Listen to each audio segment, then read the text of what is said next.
C'est l'ambulance des Nations Unies qui est là pour récupérer les corps sans vie de la dame qui a perdu sa vie dans les attaques qui ont été lancées dans la ville de Goma, à une résidence située près de la résidence de l'ex-première dame, communément appelée chez Maman Olive Lembe dans la ville touristique de Goma.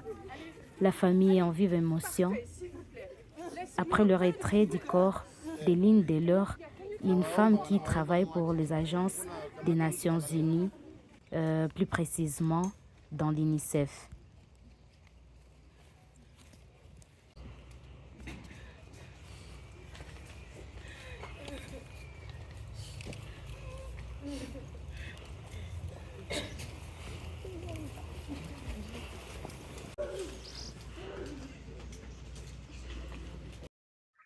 Karine Boucher, c'est le nom de la dame qui vient de perdre la vie dans les attaques des drones qui ont été lancées par Kinshasa, selon la communication du porte-parole de l'FC 123, Lawrence Kanyuka.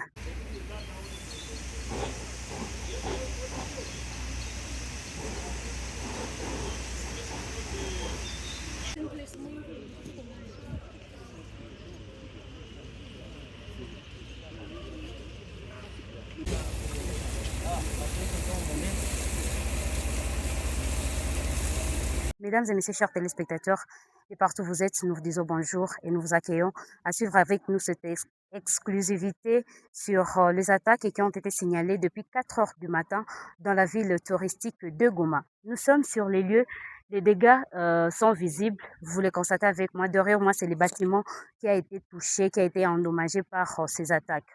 Plus les dégâts sont enregistrés, plus la tension est vive. Vous allez voir avec moi dans la suite peut-être des vidéos qui vous seront relayées. L'émotion a été vive lors de l'enlevée du corps de la dame qui a perdu la vie dans ces attaques. Nous signalons que c'est une dame qui travaille pour les Nations Unies dans l'organisation UNICEF, œuvrant donc pour les enfants, ce qui causerait peut-être une peur au ventre pour toutes les organisations humanitaires œuvrant dans la ville touristique de Goma après ces attaques, parce que vous et moi, nous ne savons pas qui sera où seront lancées les prochaines attaques. Nous ne saurons pas quel quartier sera ciblé, parce que avec cette peur qu'on vient de le signaler, le communicateur de l'AFC 123, c'est une guerre que Kinshasa est en train de proclamer, ou soit une guerre qui ne va pas prendre fin malgré qu'il y a un cessez-le-feu, mais Kinshasa ne veut toujours pas accepter. Mesdames et messieurs, je vous demande donc d'être attentifs et de suivre de près la situation sécuritaire dans l'est de la République démocratique du Congo. Nous vous signalons que Goma se trouve très loin des lignes de front où se passent les affrontements. À ce net moment, c'est sûr que c'est dans la province du Nord Kivu, précisément dans le territoire de Massissi, où se poursuivent les affrontements. Mais la ville touristique de Goma et précisément le quartier qui a été ciblé pour ces attaques de drones est situé très loin des lignes de front, comme l'a souligné, l'a signalé les communicateurs du mouvement AFC 123, le mouvement qui contrôle la ville de Goma depuis déjà plus d'une année.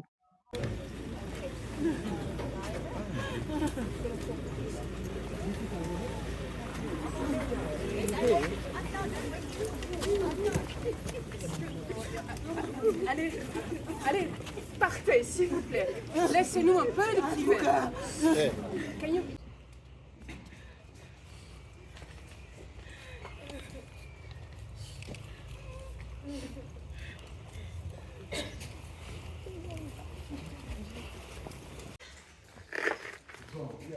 Après le départ de l'ambulance qui est venue récupérer les corps sans vie de Madame Karine, le porte-parole du mouvement AFC 123, Lawrence Kanyuka, a donné un rapport avec un bilan comblé sur tous les dégâts causés par ces attaques. Nous sommes à Goma. Comme vous le voyez, c'est dans les quartiers résidentiels, densément peuplés, dans la ville de Goma. Vers 4 heures du matin, de la date d'aujourd'hui, le 11 mars 2026, le régime de Kinshasa a décidé de cibler une fois de plus les civils. Nous l'avons dit à plusieurs reprises que Kinshasa a bafoué le cessez-le-feu, il a piétiné le cessez-le-feu et nous a imposé une guerre, ciblant, prenant pour cible des civils. Et aujourd'hui, ce sont les Nations Unies et l'Union européenne qui sont la cible de Kinshasa. Ils ont bombardé la résidence habitée par les membres des organisations humanitaires, de l'UNICEF et de l'Union européenne. Et comme vous le savez, cette attaque barbare a tué une dame, une Française, une personne qui travaillait pour l'UNICEF, qui aide les enfants, qui travaille pour les Nations Unies. Eh bien, Kinshasa a décidé d'ôter sa vie aujourd'hui en larguant des bombes par drone dans cette résidence habitée par les membres des Nations Unies et de l'Union européenne.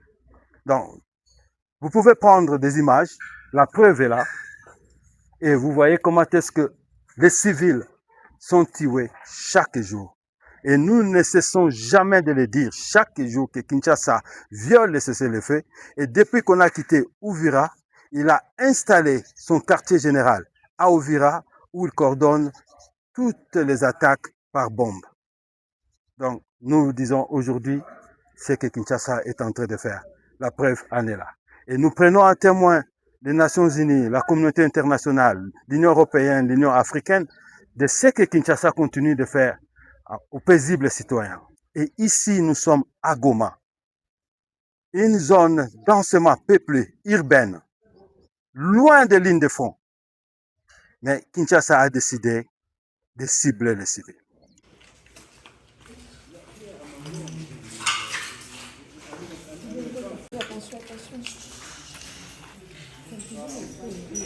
Akela Bumba, artiste et habitant de la ville de Goma, étant le voisin direct de la dame qui a perdu la vie et de la maison qui a été attaquée, nous relate les faits.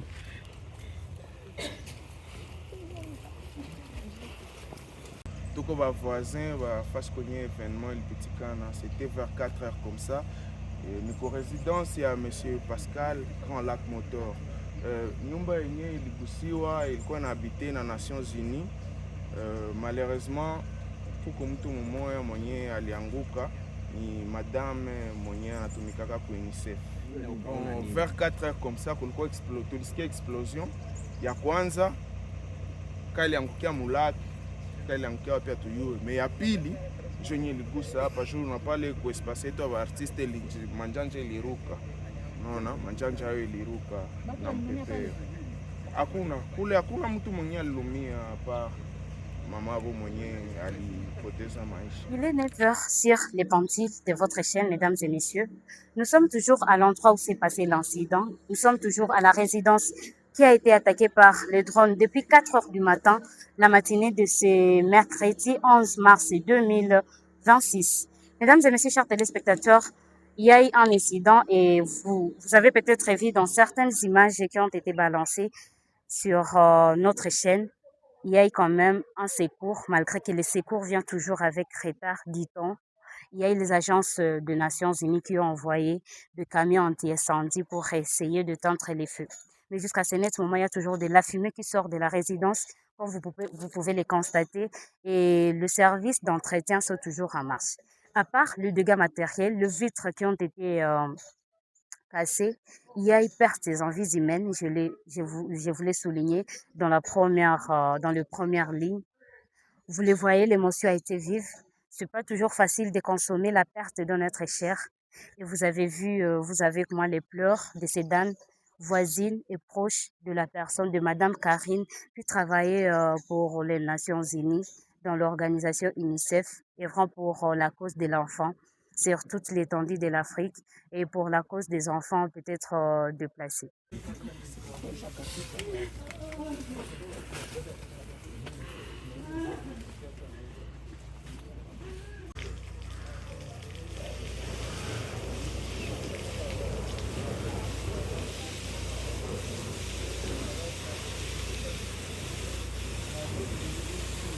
Ils essaient de sauver la situation avec leurs moyens de bord. Des tuyaux qui sont longés à partir de leur piscine. Un moyen pour eux d'essayer d'éteindre le feu qui est en train de sortir du toit de la maison.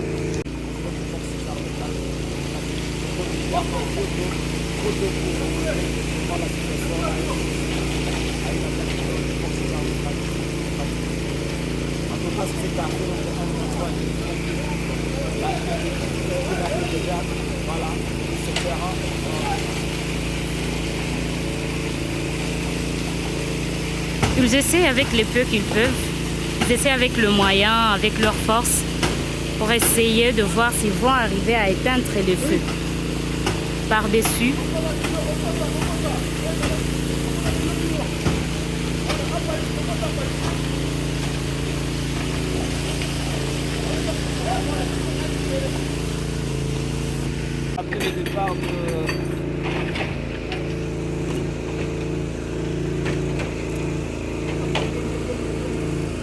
après le départ de sapeurs-pompiers de la Monisco, l'incendie s'est poursuivi de la maison.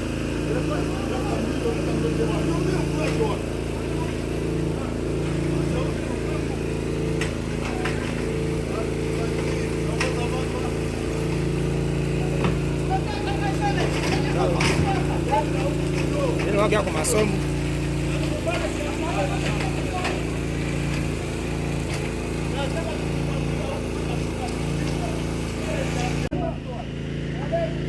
tous les moyens sont en train d'être mis ensemble pour essayer d'atténuer la continuation de la flamme ou du feu qui est en train de sortir sous le toit. Vous voyez, vous et moi, il y a déjà quelqu'un au-dessus du toit qui essaie de démolir le toit de la maison pour peut-être essayer de localiser la position, soit le point qui produit encore le feu à partir de la maison.